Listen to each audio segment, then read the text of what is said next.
Hello and welcome to the Two Guys Named Chris show. So glad to have you listening here on a Wednesday. I just introduced Chris Demm to a new term. I actually just heard it. Summerween.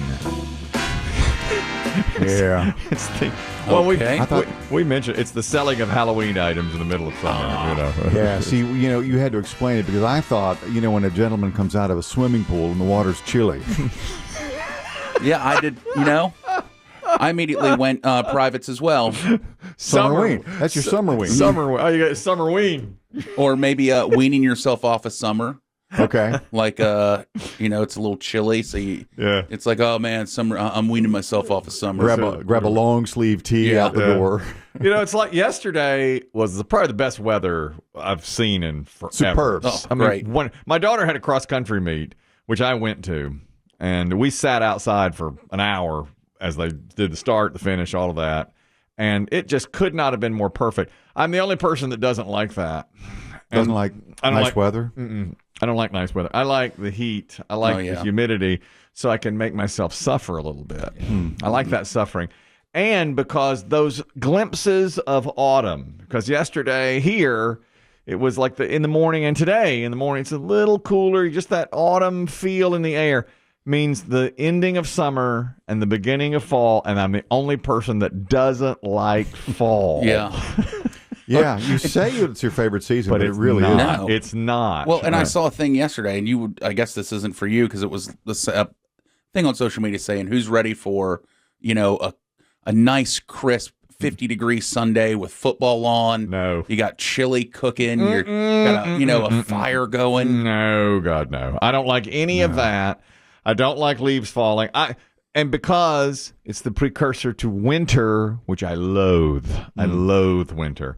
So and we were sitting there yesterday, very low humidity, a breeze, and my wife says, "Is this magnificent or what?" And I said, "I hate this in every possible way. It's not for me." So, because I know. Did anybody overhear you? Yeah, some people were looking at me like, what? I've never been to a cross-country meet. There are no bleachers for that, right? They did have bleachers, surprisingly. Where do they? I thought they just ran cross-country. They do. But you sit at the... Do you start on the track? No, we started... it's a soccer field. It's all grass. And the guy actually said, here's where you're going, and there are signs out there. It's a 3.1-mile run. And I didn't even know how long the run was going to be. It's my daughter's first cross-country meet ever. And I didn't even know how long... I didn't know anything. Does he do the announcements in Tommy Lee Jones fugitive style? They got a 3-mile head start. That's right. I love that. He goes, you're going to go by every outhouse, courthouse, every one of them. Yes. And I love that about him. He basically launched it. Listen up, ladies and gentlemen. Our fugitive has been on the run for 90 minutes.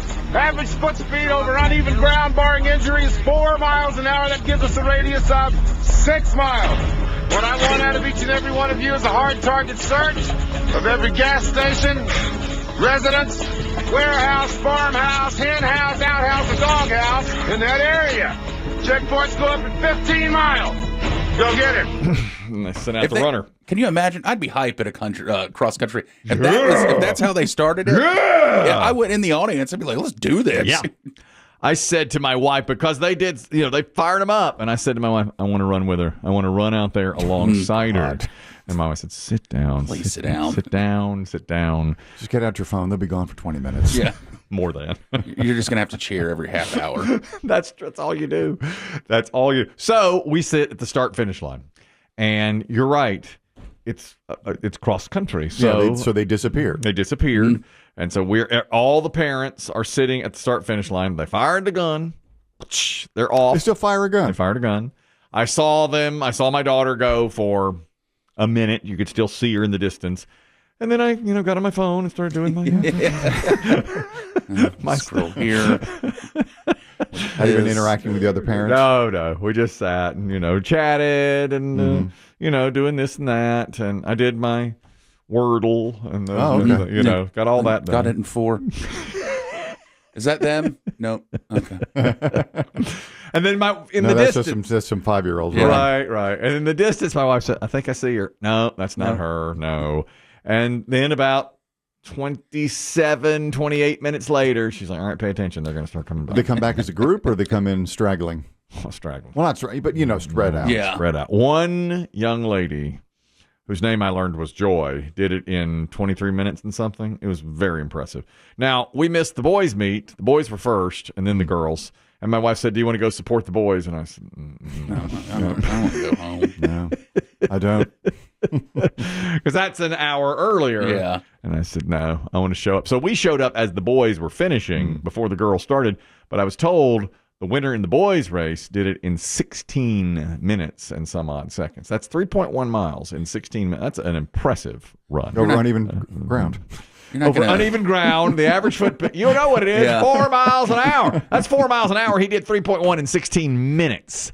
I'm impressed. You're not going to challenge yourself to do the same, or you're not going to go out to wherever they ran later today and try to run the same. There's a grown man on school property without a pass.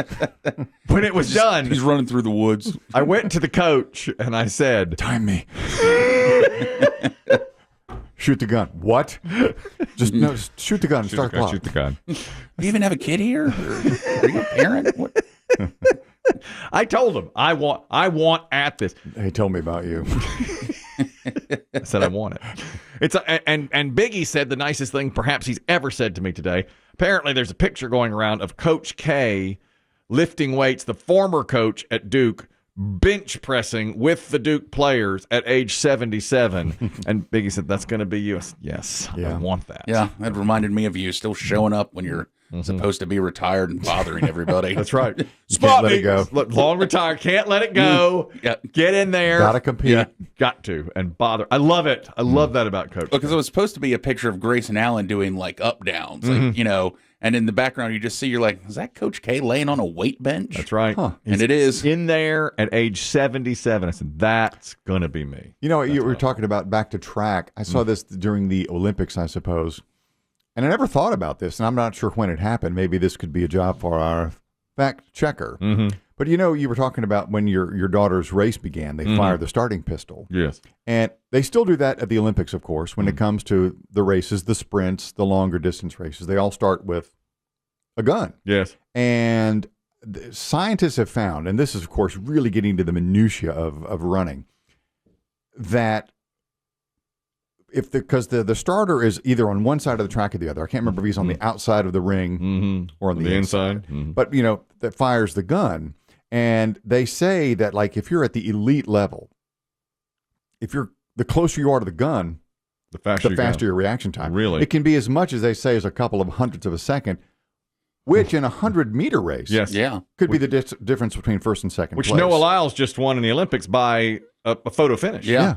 So now, and I don't know when they did this, they now have a speaker built into each starting block. Wow. So everybody hears it at the same time. It's that holy cow close of a difference. Man, that's interesting. In a 9-second race. Yes. Yeah. Every millisecond counts. I told my daughter in a 3.1 mile race, every millisecond counts. I said, get it. And in fact, my daughter finished. I was proud of her. She went faster than I thought she was going to. And she was, she wasn't in the back half. She finished. They were probably, let me see how many runners there were. 25 runners. She was probably 11th or 12th. So how many schools competed?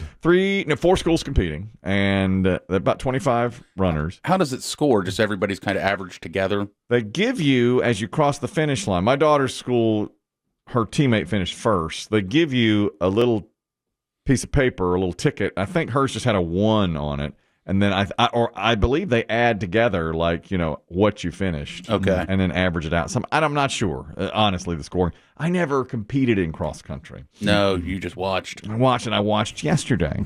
At the end, when my daughter was running, I saw her coming around the bend there, around the curve. And there was a girl from a competing team who was struggling, probably 100 yards ahead of her. And the girl had on a green uniform, and my daughter's wearing red. So I could see her in the distance, and I said, by God, that's my daughter. And so the other girl, she vomits. Okay, the other girl vomits, and she's like stumbling around. So every other parent at the track is cheering for the other girl. Come on, you can do it, you can do it. And I yelled to my daughter, run her down. Finish her now. Finish no her. mercy. She's weak. Sweep the leg. Yeah, you're veering into sweep the leg territory. Get her a body bag. I say, run her down. Run her down. This is your one shot. Right. But that girl, after vomiting, The vomiter? looked up, dazed, gathers herself, gets her legs under. She looked like a newborn calf. Gets herself under, starts going again, and my daughter finishes 10 yards behind her. And when it was done, she came over and said, "Are you proud of me?" And I said, "You should have run her down." How did you get beat by Vomit Girl? Sir, we're going to have to ask you to leave the meet. And they told everyone at the beginning, I didn't know this was an issue either. They said, if you on the course, and you may see there are 4 or 5 of them, a large or a hill, that's a fire ant hill. Oh, yeah. Don't kick it. Run around it. Don't try to hop it because your back toe may kick it, and runners behind you will get eaten up with fire ants. So I told my daughter, next time, if there's somebody close behind, kick a fire ant nest and get on going, and spread the fire ants out for the competitive. I want the competitive advantage. Yeah, we play dirty in this family. I told her that, Win at all costs.